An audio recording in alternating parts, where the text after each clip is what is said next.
if they're taller than 7 stories. Well, the answer is no. I think that's a good point, though. That's a different conversation. With, like, in terms of those communities being thriving ones, but then the people who are facilitating them being very tech literate. It's because I think they're utilizing technology as a tool to increase and enhance in-person communication. It's not to replace in-person communication. And that's my concern. That I think is a tricky balance, and I've seen a lot of ways where technology has replaced in-person communication, and that's when I get concerned. So like I see, if I see this being a cool tool, but like now if people don't need to actually go to South by Southwest because they can just see it on the screen, is that then preventing a lot of interactions and experiences that can happen because it's so much easier to just pop up your computer and do it that way. And there's been a lot of things in my life that like have become easier that I don't pay for, I don't do now because of technology, which is great. It's definitely made my life easier, but it's also prevented me from engaging with a lot of people in person. In some instances maybe, but it's not like, I decided, I'm not going to spend the money on a plane ticket and take the week off and go by South by Southwest. Right. I can't afford to go there. Right. But so I got to experience it like vicarious. Well, I got to experience it live, live stream. And I think that's, it's also behind the scenes kind of thing too. It's not just events, but a lot of news outlets are using Meerkat to set up behind the scenes before the show, and then maybe a different perspective during the show that you can't see on the TV stream or the live broadcast stream. Just a different viewpoint from it, I think is cool. Even shows that I sometimes watch the stream of or the YouTube video of.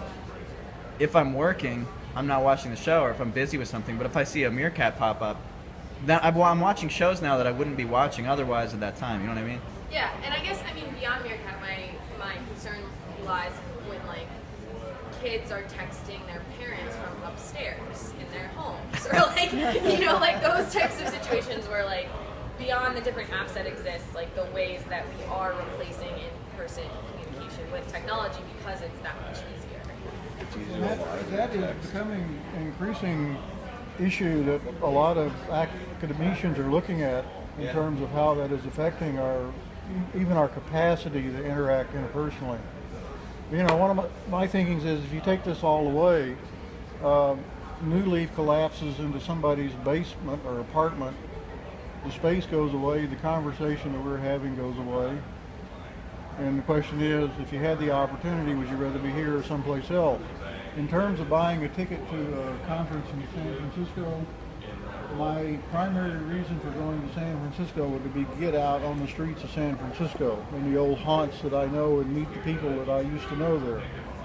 So my intent would be for the direct interaction. But do I need that?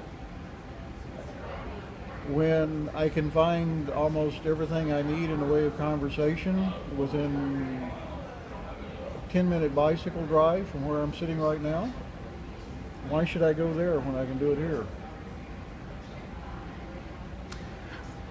Do you think in some ways that though this like live streaming stuff doesn't replace but just kind of enhance like personal communication? Not in every instance, but it spreads a message out, gets new people exposed to things they wouldn't have seen otherwise?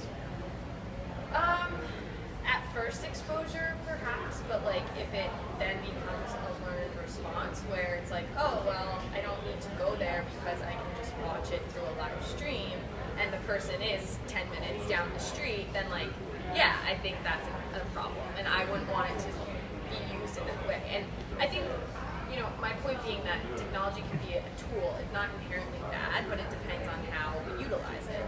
And I think people are utilizing it in very poor capacities right now, and I'm concerned about that continued poor utilization track. Yeah, there's another aspect of it too, and it has to do with human cognitive style. Most of this media is visual, and only about a quarter of the human race is predominantly visual. Most of us are going to respond better when we're in a space where we can actually feel the other people. And most of us are going to respond better on listening to and translating the words, watching the body language, that goes on in a face-to-face meeting. Getting down to a text message, you are down to roughly 7% of the human communication bandwidth. So you collapse the type of conversation we have now down to a finger width.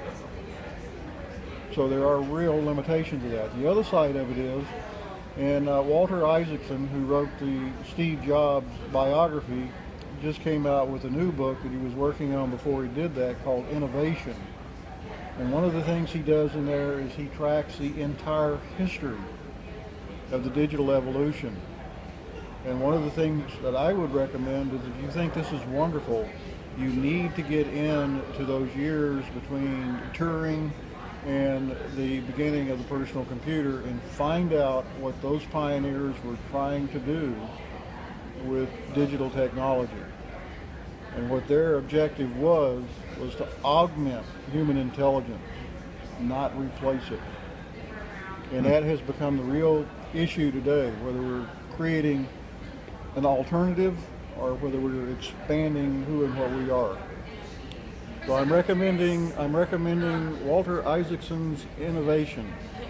I'm curious, like, as you're raising, your son, how you feel about this in terms of like what you want to teach him about technology, or like when you think is an appropriate age for him to get a cell phone. He has a tablet. It's a kid's tablet, but like when he's on there, it's like nothing else exists. Yeah. Even I was thinking 9 years ago when I used to work with kids, I worked with a 17-year-old kid in the high school, and 90% of his classes, he would walk in and the teacher would, they'd sit down and the teacher would sit at his desk and they'd all be on computers. There was no interaction at all. Yeah. How do you learn like that when you're just sitting in front of the screen for 90% of your day? And that was 9 years ago. So what are the schools like now? I don't want him learning that way. Yeah. You don't even interact with the teacher anymore, do you? No, but even a couple of weeks ago, I called a local business about signing my son up for a class, but I had some questions, and the person on the phone was just like an answering service, basically. He said, give me your phone number and your email, and they emailed me. I have questions that I want to talk to a live person about, and they insisted on just sending me emails. That's not how I want to interact when I have questions about something. But that's like the default way. Yeah. 15 years ago, I was building out a set of pretty high resolution video conferencing suites connecting a number of hospitals from the western edge of Virginia into West Virginia for the purpose of telemedicine. Okay, getting the bandwidth, and these are medical facilities. They've got money. They're willing to spend the money. Getting the bandwidth, to run, essentially like a TV signal, in full broadcast, essentially just 60 miles away, was to like humans prohibitive. And even so, even though these folks could afford, the dedicated bandwidth to do this, still had problems with it. Okay, the more folks get involved in networking, the cheaper the bandwidth becomes. It's like we've got bandwidth now. I've got bandwidth at my house right now that isn't particularly good in the big scheme of things and everything, but it represents more than what was available to the entire internet. When I first got my first @sign email address 23 years ago. It's like, when a 56K link was a high-speed data dedicated. It's like a DS3s, nobody had those, and that was, at any rate, it doesn't matter. I've got 10 times that big in the house. And the reason why they were doing this at the time is because it made a great deal more sense in a surgical theater if you wanted somebody, basically, shoulder surfing you while you're cutting into somebody's brain, like, now, can I get so-and-so over my shoulder? Yes, you can. Why? Because we have the technology to do it, because we can have better outcomes, if we do these things. And the same thing works. I've taken 8, I suppose, graduate level courses over the last 3 years on online through courses and through a couple of other outfits and everything. I found the experience completely useful. It's like the material covered was good, it was in depth, it was difficult, it was challenging, it was hard. The forum support and the chat support and everything was worked for me. I'm not all gee, I love my internet, but no, I embraced Marshall McLuhan's global villages way back when. I see it's like all these technologies as a way to enhance the human intellect, the human purpose, the human mission, and that sort of thing. And yeah, of course, we're creating a singularity. There are those of us who will argue that we passed that. Actually, it would be very hard to make the computers go away at this point. Difficult, very difficult. Yeah, and no, I don't think that should be that sort of thing. But again, back to Bill's point and everything.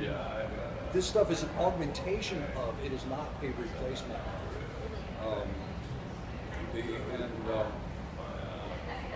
I was like, man, I didn't like, preparatory type schools as in, anything that I went through prior to going to university. To me, that was all something that, if I can just survive this, it'll be great. So I'm the wrong person to really engage on, how to best educate kids, because I think that whole system needs to be scrapped. Entirely,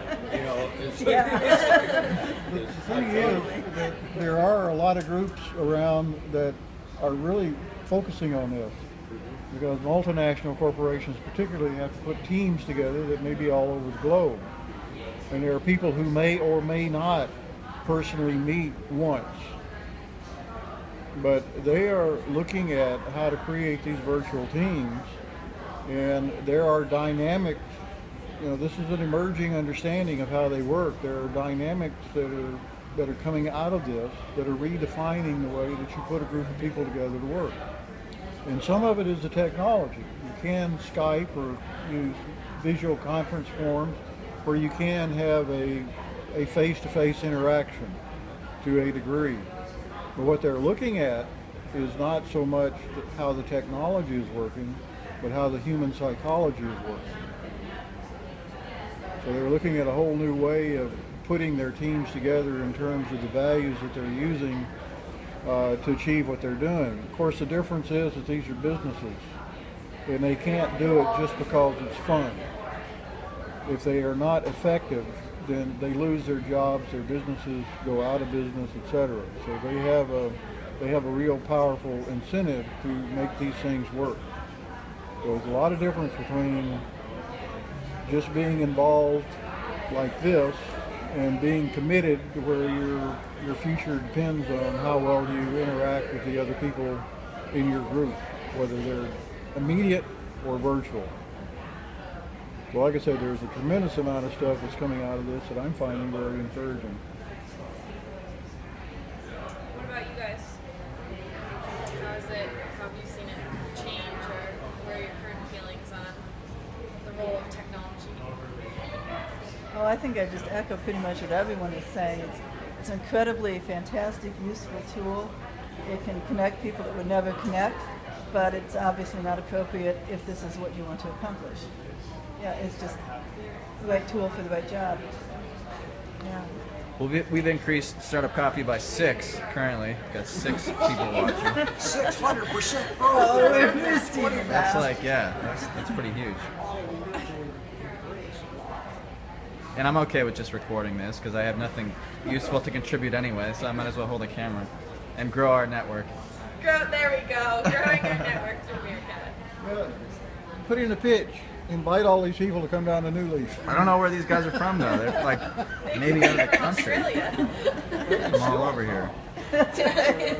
We got Christopher, Actually, Ramon, got on a Andre. commercial aircraft last fall. First time this millennium, and because basically I gave up flying in the 80s.